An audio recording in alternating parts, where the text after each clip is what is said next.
आपल्याच किचनमध्ये असलेल्या या सिक्रेट इन्ग्रेडियंटपासून आज आपण अतिशय सुंदर अशी रेमेडी तयार करणार आहोत. तुमच्या चेहऱ्यावर इन्स्टंट ग्लो तर येईलच, त्याचबरोबर चेहऱ्यावरचे सगळे प्रॉब्लेम, काळे डाग, वाघाचे डाग, पिगमेंटेशन सगळे दूर व्हायला मदत होईल. त्याचबरोबर चेहरा अतिशय हिऱ्यासारखा चमकायला लागेल. तर चला, आजचं हे बीटरूट फेशियल आपल्याला कशा पद्धतीने तयार करायचं आहे ते या ठिकाणी स्टेप बाय स्टेप नक्की फॉलो करा. तुम्हाला नक्कीच आजचा हा व्हिडिओ खूपच जास्त हेल्पफुल राहणार आहे. त्यासाठी व्हिडिओ शेवटपर्यंत नक्की बघा आणि व्हिडिओला लाईक करायला विसरू नका आणि चॅनलवर नवीन असणार तर चॅनलला सबस्क्राईब देखील नक्की करा. चला तर मग आजच्या या सुंदर अशा रेमेडीला सुरुवात करूया. तर या ठिकाणी आपल्याला पहिलं इन्ग्रेडियंट लागणार आहे ते म्हणजे बीट. तर बीट हे आपल्या प्रत्येकाच्याच किचनमध्ये अवेलेबल असतं. त्यामुळे आपल्याला या ठिकाणी एक मध्यम आकाराचं बीट घ्यायचं आहे आणि त्याला आधी आपल्याला स्वच्छ धुवून घ्यायचं आहे आणि त्यानंतर बीटची या ठिकाणी साल काढून घ्यायची आहे, जेणेकरून बीटवर जी देखील घाण असेल ती रेमेडीमध्ये नको उतरायला. तर आता या ठिकाणी साल काढल्यानंतर आपण हा बीट किसून घेणार आहोत किंवा तुम्ही मिक्सरमध्ये देखील ग्राइंड करू शकतात.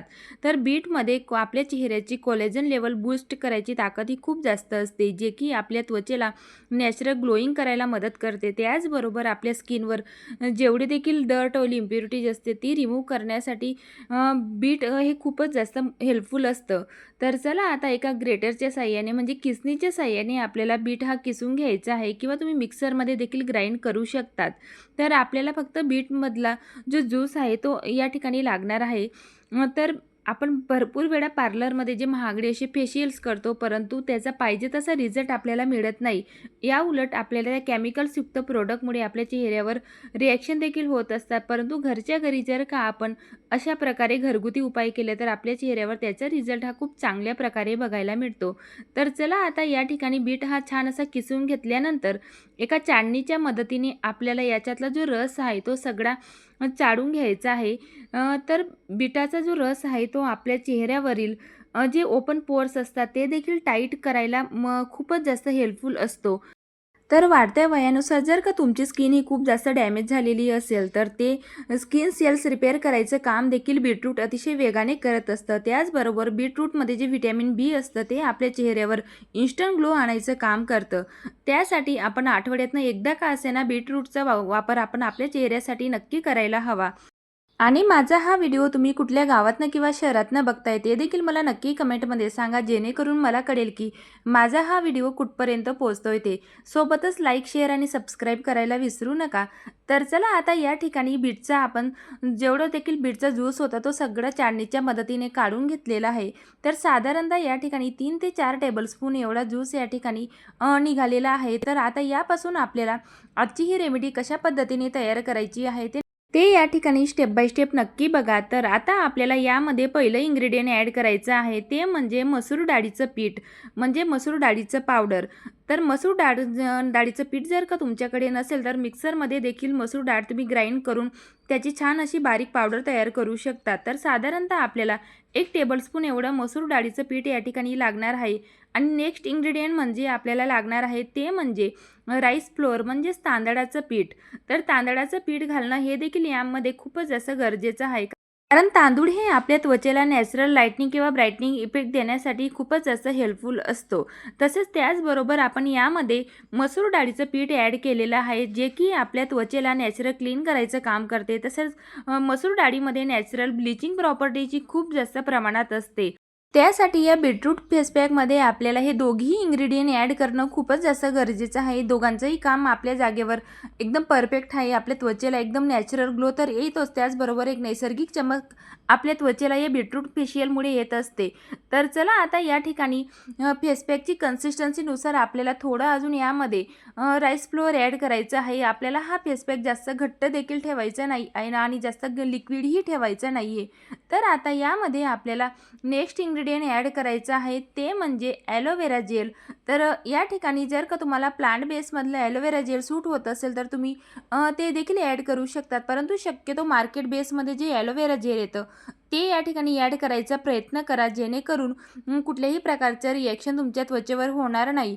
तर आता ॲलोवेरा जेल ॲड केल्यानंतर व्यवस्थित असा हा फेस पॅक आपल्याला मिक्स करून घ्यायचा आहे. तर आता यामध्ये नेक्स्ट इन्ग्रेडियंट आपल्याला ॲड करायचं आहे ते म्हणजे कस्तुरी हळद. तर कस्तुरी हळद जर का तुमच्याकडे नसेल, जर का तुम्ही किचनची हळद यामध्ये ॲड करत असणार तर तुम्ही स्किप देखील करू शकतात. शक्यतो या रेमेडीमध्ये कस्तुरी हळदीचाच वापर करा. कस्तुरी हळद स्पेशली आपल्या त्वचेसाठी यूज केली जाते, म्हणजे चेहऱ्यावर ग्लो आणण्यासाठी तिचा वापर हा होत असतो. तर साधारणतः 2 ते 3 पिंच एवढी कस्तुरी हळद मी यामध्ये ॲड केलेली आहे. तर कस्तुरी हळद घातल्यानंतर आपल्याला सगळा हा फेस पॅक व्यवस्थित असा मिक्स करून घ्यायचा आहे, जेणेकरून सगळे इन्ग्रेडियंट ॲक्टिवेट व्हायला मदत होईल. तर हा फेस पॅक बनवायला जेवढा सोपा आहे तेवढाच तो आपल्या स्किनसाठी खूपच जास्त इफेक्टिव्ह असतो. तर बघू शकताय तुम्ही स्ट्रक्चर या ठिकाणी फेस पॅकचं कशा पद्धतीने ठेवलेलं आहे ते. तर कारण आपण कुठलीही होम रेमेडी ज्यावेळेस बनवतो त्यावेळेस ती कशा पद्धतीने तयार करतो किंवा चेहऱ्यावर अप्लाय कशा पद्धतीने करतो त्यावरही त्याचा रिझल्ट हा खूप जास्त डिपेंड असतो.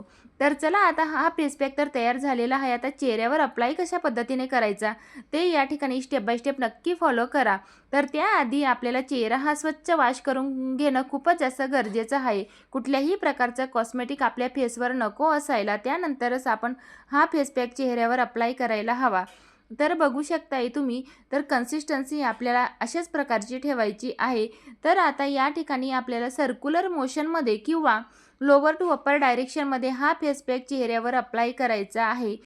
तुमच्या चेहऱ्यावर जर का जास्तीचे पिंपलचे डाग असतील किंवा उन्हामध्ये गेल्यामुळे खूप टॅनिंग झालेली असेल, कितीही वर्षापूर्वीची जुनी टॅनिंग असू द्या, ती या फेस पॅकमुळे अतिशय काही दिवसात 2 ते 3 दिवसातच ती रिमूव्ह होत असते.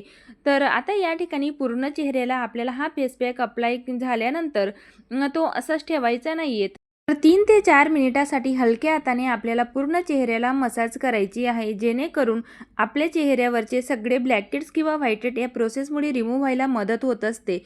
कारण आपण या रेमेडीमध्ये राईस फ्लोअरचा वापर केलेला आहे, जे की राईस फ्लोअरमध्ये स्मॉल असे पिठाचे पार्टिकल्स असतात किंवा दाणे असतात, जे की आपल्या त्वचेला नॅचरल एक्सफोलिएट करायचं काम करत असतात. त्याचबरोबर या प्रोसेसमुळे किंवा या मसाजिंग स्टेपमुळे आपल्या चेहऱ्यावरचे जे डेड स्किन सेल्स असतात किंवा डर्ट ऑइल इम्प्युरिटीज असते ते देखील रिमूव्ह व्हायला मदत होत असते. तसेच तुमच्या चेहऱ्यावर जर का जास्तीच्या सुरकुत्या असतील ते देखील या प्रोसेसमुळे कमी व्हायला मदत होत असते.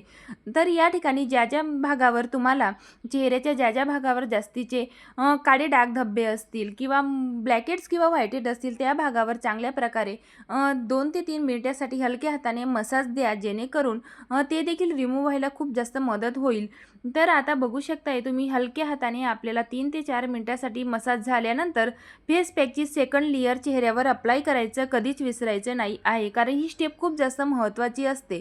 या प्रोसेसमुळे चेहऱ्यावर इन्स्टंट ग्लो यायला खूप जास्त मदत होत असते. तर तुम्ही कुठलाही फेस पॅक ज्यावेळेस घरात तयार करत असणार, तर तो जर का आपण योग्य पद्धतीने चेहऱ्यावर अप्लाय केला तर त्याचा रिझल्ट हा आपल्या चेहऱ्यावर खूप इन्स्टंट असा बघायला मिळत असतो. तसेच आपण मार्केटमधनं जे स्क्रब आणतो किंवा केमिकलयुक्त प्रोडक्ट आपण चेहऱ्यासाठी यूज करत असतो, त्याचा आपल्या चेहऱ्यावर तात्पुरता रिझल्ट तर आपल्याला बघायला मिळतो, परंतु काही वेळानंतर आपला चेहरा हा डल व्हायला लागतो किंवा सुरकुत्या त्याचे जास्त पडायला लागत असतात. त्यामुळे घरच्या घरी आपण अशा प्रकारे स्क्रब विथ फेस पॅक तयार करू शकतो. तर त्याचा रिझल्ट हा खूप सुंदर असा आपल्या चेहऱ्यावर आपल्याला बघायला मिळतो. तर चला 10 ते 15 मिनिटासाठी हा फेस पॅक तसाच राहू दिल्यानंतर थंड पाण्याने चेहरा वॉश करून घ्यायचा आहे. आणि या ठिकाणी रिझल्ट तुम्ही बघू शकतात की किती सुंदर असा ग्लो त्वचेवर येत असतो. तसेच आपल्या त्वचेला एक नैसर्गिक चमक देखील मिळत असते. तर नक्कीच तुम्ही देखील अशा पद्धतीने ही रेमेडी घरच्या घरी तयार करून बघा आणि चेहऱ्यावर नक्की अप्लाय करून बघा. तर आता या ठिकाणी फेस पॅक अप्लाय झाल्यानंतर त्वचेला मॉइश्चरायझर लावायचं कधीच विसरायचं नाही आहे, कारण ही स्टेप खूप जास्त महत्त्वाची असते. यामुळे आपल्या त्वचेला नॅचरल डीप हायड्रेशन मिळत असतं. तसेच आपल्या त्वचेवर जो फेस पॅक लावल्यामुळे ग्लो आलेला असतो तो देखील लॉक करायचं काम मॉइश्चरायझर करत असतं. तसेच चेहऱ्यावरील जे ओपन पोर्स असतात ते देखील श्रिंक व्हायला या प्रोसेसमुळे मदत होत असते. तसेच मॉइश्चरायझर अप्लाय झाल्यानंतर चेहऱ्याला 2 ते 3 मिनिटासाठी हलक्या हाताने मसाज नक्की करा. यामुळे आपल्या चेहऱ्याची त्वचा ही खूप जास्त टाईट राहते आणि वाढत्या वयात देखील आपला चेहरा हा अतिशय टवटवीत दिसतो. त्याचबरोबर सुरकुते देखील पडायचे चान्सेस हे खूप कमी होतात. त्यासाठी आपण डोळ्यांच्या भागाला किंवा अंडर आईज एरियाला देखील आपण व्यवस्थित असं मसाज करायला हवी, जेणेकरून जे डार्क सर्कल आहेत ते देखील कमी व्हायला मदत होत असते.